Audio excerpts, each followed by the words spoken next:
Bihar assistant professor vacancy 2026 के बारे में एक हाल ही में बहुत ही बड़ा अपडेट हमारे पास आया है, जिसमें ड्राफ्ट पास हुआ है सिलेबस और हमारे एग्जाम पैटर्न एलिजिबिलिटी के रिगार्डिंग। तो आज इस वीडियो में हम यही बात करने वाले हैं, syllabus, exam pattern, eligibility. Net नहीं है तो भी क्या आप इस एग्जाम में इस वैकेंसी के लिए एलिजिबल हो। तो सबसे पहले एग्जाम पैटर्न के बारे में बात कर लेते हैं। अगर हम बाकी स्टेट्स के बारे में बात करें, हरियाणा, यूपी, हाल ही में HPSC का पेपर हुआ था, UPPSC का पेपर होने वाला है, तो उसमें जो एग्जाम पैटर्न आपका स्टेजेस है पेपर में वो इस प्रकार की होती है कि पहले आपका स्क्रीनिंग पेपर होता है, यानी कि ऑब्जेक्टिव MCQ बेस्ड पेपर होता है। उसके बाद बच्चे डिस्क्रिप्टिव में क्वालिफाई करते हैं, यानी कि रिटन परीक्षा में, फिर फाइनली आपका इंटरव्यू होता है। लेकिन बिहार असिस्टेंट प्रोफेसर वैकेंसी में हमको एक बहुत ही बड़ा बदलाव देखने को मिला है, जिसमें स्क्रीनिंग पेपर यानी कि MCQ बेस्ड पेपर हमारा नहीं होगा, सब्जेक्टिव पेपर होगा, यानी कि सीधे रिटन पेपर होगा जिसमें आपको लंबे आंसर, लिखित आंसर लिखने होंगे। उसके बाद फिर फाइनली इंटरव्यू होगा। क्वालिफाइंग नंबर के बारे में अगर बात करें तो आपके 50% नंबर आना बहुत इंपॉर्टेंट है। अगर इनकी सीट्स वेकेंट रह जाए वो चलेगा, लेकिन 50% अगर आप नहीं ला पाए तो आप इस एग्जाम के लिए क्वालिफाई ही नहीं कर पाओगे। ठीक है, उसके बाद अगर हम बात करें तो आपका सब्जेक्टिव और इंटरव्यू 160 और 40 नंबर का यहां पे रहने वाला है। अब हम बात कर लेते हैं आपके सिलेबस के बारे में। तो सिलेबस जो HPSC, UPPSC, Bihar assistant professor का होता है वो आपका अलाइक होता है UGC नेट की तरह।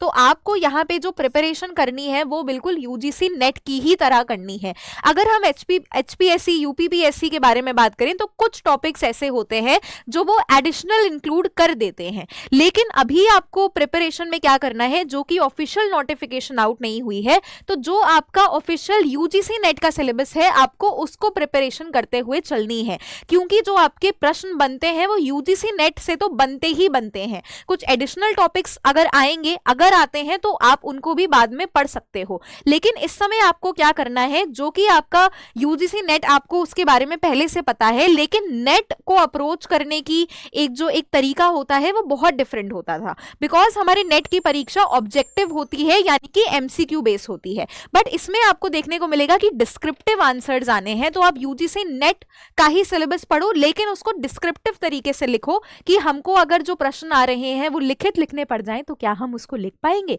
अब हम बात कर लेते हैं एलिजिबिलिटी के बारे में, यानी कि अगर आप लोगों के पास नेट नहीं भी है तो भी क्या आप इस जॉब के लिए एलिजिबल हो। तो सबसे पहले तो हमारे पास मास्टर्स में 55% मार्क्स होना अनिवार्य है। अगर रिजर्व्ड कैटेगरी से आप बिलोंग करते हो तो फिर 50% चल जाएगा।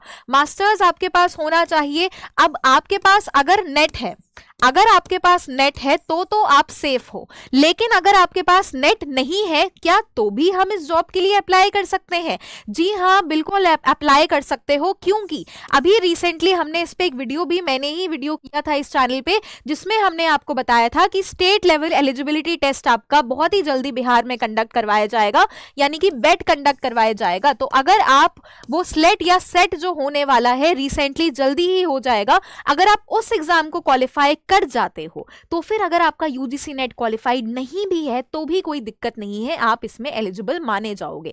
उसके बाद अगर आपका ना तो नेट है ना ही आप सेट में अपीयर करना चाहते हो, लेकिन आपका PhD डिग्री आपके पास है रेगुलर मोड से, तो भी आप इस वैकेंसी के लिए एलिजिबल हो। तो कहने का क्या मतलब है, अगर आपके पास UGC नेट नहीं है तो भी कोई दिक्कत नहीं है, क्योंकि बिहार में बहुत ही जल्द स्टेट लेवल एलिजिबिलिटी टेस्ट हमारी कंडक्ट होने वाली है। तो जैसे ही वो कंडक्ट होती है, आप अगर उसमें क्वालिफाई कर गए तो फिर आप इस सुनहरी जॉब के लिए एलिजिबल हो जाओगे। तो यही था आज का हमारा वीडियो।